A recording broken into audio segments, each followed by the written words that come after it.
भारतीय संविधान में अनुसूची यानी schedule in the Indian constitution के बारे में देखते हैं।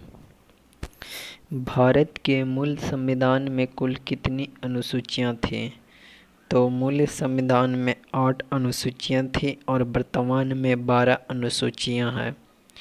अगला, भारतीय संघ में नए राज्य के गठन का प्रावधान किस अनुसूची में किया गया?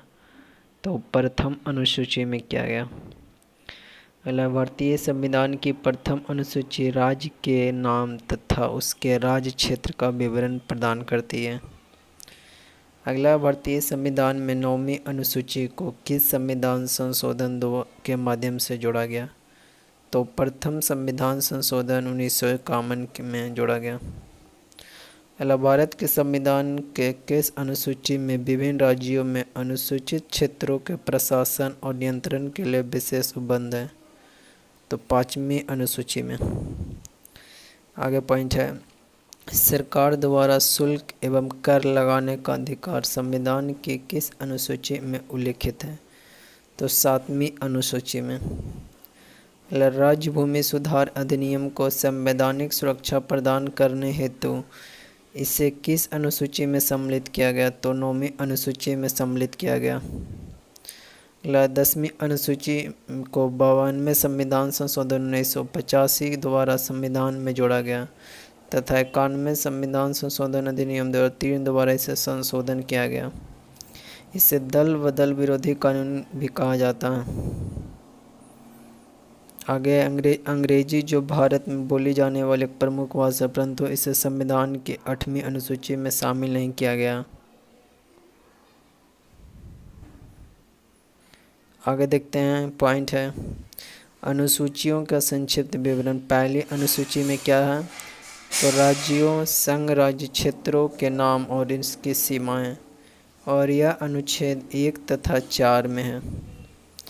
दूसरी अनुसूची में राष्ट्रपति, राज्यपाल, लोकसभा, राज्य विधानसभाओं के अध्यक्ष और उपाध्यक्ष, राज्यसभा, राज्य विधान परिषदों के सभापति और उपसभापति, सर्वोच्च न्यायालय, उच्च न्यायालय के न्यायाधीश, भारत के नियंत्रक एवं महालेखक परीक्षक पदाधिकारियों के वेतन, भत्ते तथा पेंशन आदि जुड़े से प्रावधान दूसरी अनुसूची में, और इसका अनुच्छेद 59 का 3, 65 का 3, 75 का 6, 97, 125, 148 का 3, 158 का 3, 164 का 5, 186, 221। तो दूसरी अनुसूची में राष्ट्रपति, राज्यपाल, लोकसभा, राज्य विधानसभाओं के अध्यक्ष और उपाध्यक्ष, राज्यसभा, राज्य विधान परिषदों के सभापति, उपसभापति, सर्वोच्च न्यायालय, उच्च न्यायालय के न्यायाधीश, भारत का नियंत्रक एवं महालेखक परीक्षक पदाधिकारियों का वेतन, भत्ते तथा पेंशन आदि से जुड़े प्रावधान, और इसका अनुच्छेद 59 का 3 और 65 का 3, 75 का 6, 97, 125, 148 का 3, 158 का 3, 164 का 5, 186 और 221 है। अगला, तीसरी अनुसूची में संघ राज्य मंत्री, संसद, राज्य विधानमंडल के सदस्य एवं चुनावों के प्रत्याशी, न्यायाधीशों आदि द्वारा ली जाने वाली शपथ या प्रतिज्ञा के प्रारूप दिए गए हैं।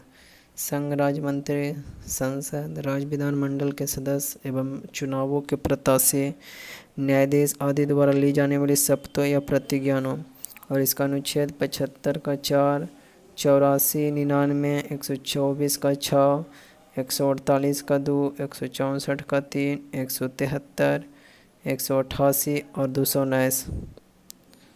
आगे, चौथी अनुसूची में राज्य और संघ राज्य क्षेत्रों के लिए राज्यसभा में स्थानों का आवंटन, इसका अनुच्छेद है 4 का 1 और 80 का 2। मतलब 5वीं अनुसूची में अनुसूचित क्षेत्रों एवं जनजातियों के प्रशासन तथा नियंत्रण से जुड़े प्रावधान, और इसका अनुच्छेद है 244 का 1। छठी अनुसूची में असम, मेघालय, त्रिपुरा और मिजोरम राज्यों के जनजातीय क्षेत्रों के प्रशासन से संबंधित उपबंध, और इसका अनुच्छेद है 244 का 2 और 275 का 1। अगला, 7वीं अनुसूची में संघ सूची, राज्य सूची तथा संवर्ती सूची, अनुच्छेद, इसका अनुच्छेद है 246। अगला, 8वीं अनुसूची संविधान द्वारा मान्यता प्राप्त भाषाओं की सूची, और इसका अनुच्छेद है 344 का 1 और 351। 9वीं अनुसूची इसमें भूमि सुधार एवं जमींदारी उन्मूलन से संबंधित अधिनियम, नियम, विनियम आदि जिन्हें न्यायिक पुनर्वलोकन से बचाने के लिए इसमें सम्मिलित किया गया और इसका अनुच्छेद 31 का ख। अगला 10वीं अनुसूची में दल बदल के आधार पर संसद और विधानसभा के सदस्यों की निहरता से संबंधित उपवन और इसका अनुच्छेद 102 का 2, 191 का 2। अगला 11वीं अनुसूची पंचायतों की शक्तियाँ एवं उत्तरदायित्व निर्धारित किए गए और इसका अनुच्छेद 243 के 6। 12वीं अनुसूची नगर पालिकाओं के शक्ति एवं उत्तरदायित्व निर्धारित किए गए और इसका अनुच्छेद 243 के ब। तो 8वीं अनुसूची में सिंधी भाषा का इसमें संविधान संशोधन अधिनियम 1967 के द्वारा जोड़े गए, यह पॉइंट याद रखिएगा। तो यह था वीडियो।